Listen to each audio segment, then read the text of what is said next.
Bon, alors, huitième de finale pour Paris.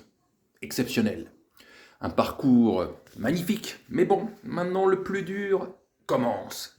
Les fameux matchs à élimination directe, comme chaque année. Et il y a plus souvent des galères que des joies. Bon, alors maintenant, finissant incroyablement deuxième, ils vont affronter lors de ce tirage au sort qui aura lieu lundi soir. Soit le Bayern de Munich, soit Porto, soit Chelsea, je regarde, j'ai la petite liste là, soit Manchester City, Naples, Tottenham ou le Real Madrid. Alors évidemment, il y a toujours les fameux, ceux qu'il faut éviter, le Bayern, City, le Real, voire Naples, voire Chelsea, et puis ceux qui seraient pseudo-abordables, Porto et Tottenham. Mais tout ça pour espérer aller en quart de finale, où à nouveau, un gros arrivera sur la route, et ça sera peut-être plus compliqué, en sachant qu'il y a la Coupe du Monde qui va se passer. Donc dans quel état mental ou physique, par contre, les joueurs du PSG, mais les autres joueurs des autres clubs, quand un mois après la Coupe du Monde, faudra se remettre, notamment à la Ligue des Champions, ou un mois et demi après. Faudra voir dans quel état mental, physique les joueurs seront après une Coupe du Monde, car c'est de l'inédit absolu. On n'a jamais vu ça, de se dire qu'on a une Coupe du Monde, et un mois et demi après, on a les huitièmes de finale de la Champions League. Donc on ne sait pas. On verra bien. En tout cas, les adversaires, évidemment, à part, je vous dis, Porto et Tottenham, sans manquer de respect à ces deux clubs, c'est ceux qui semblent plus à la portée, mais avec Paris. Qu'est-ce qui semble à la portée?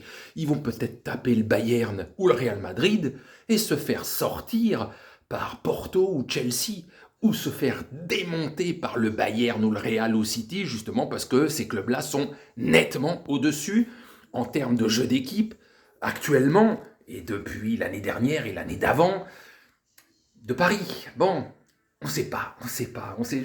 Sincèrement, je ne sais plus sur quel pied danser avec ce club, tellement j'ai l'impression depuis 2 ans me répéter les mêmes choses, qui de toute façon en arrivent dans le mur. C'est ça le problème. Parce que en 2021, quand ils ont affronté Manchester City en demi-finale, ils se sont fait pas bouffer, mais ils ont été logiquement éliminés parce qu'ils étaient tombés sur plus fort entre l'aller et le retour face à Manchester City. L'année dernière, la hontada dans la dernière demi-heure face au Real, alors qu'à l'aller, ils avaient dominé le Real Madrid, et que même la première mi-temps, ils l'avaient dominé. Donc en fait, ils se sont fait balader une demi-heure sur 2 matchs. Et ça a suffi pour être une catastrophe absolue. Donc c'est mental et méga mental, ce club. Plus que le jeu en lui-même, si je vous dis l'équipe est bancale, c'est mental. Donc on verra bien, je répète, Bayern, Porto, Chelsea, Manchester City, Naples, ils sont bons cette année, ils sont très très bons. Tottenham et le Real Madrid. Tu vas aller au bout, tu dois battre tout le monde. Mais on sait très bien qu'avec ce club, ils peuvent taper tout le monde, mais à un moment donné, ils se font taper. C'est inévitable. Il y aura toujours une ou deux équipes qui leur seront supérieures. Et quand ce n'est pas le cas, ils se chient eux-mêmes, ils se dézinguent eux-mêmes. Alors qu'ils dominent certains matchs, mais ils arrivent à se dézinguer eux-mêmes. Donc on verra ce qui va se passer au tirage au sort lundi soir, et surtout, c'est après le mondial. Dans quel état seront les joueurs? Certains de Paris après le mondial, physique et mental, mais je vous dis, c'est valable pour tous les clubs.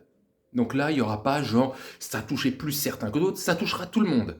Il y a des internationaux dans tous les grands clubs, et la Coupe du Monde touche la plupart des grands joueurs. Voilà, on verra bien. Mais bon, aucune certitude avec ce club, aucune. Ils peuvent aller au bout et se faire taper tout de suite. Allez, on verra.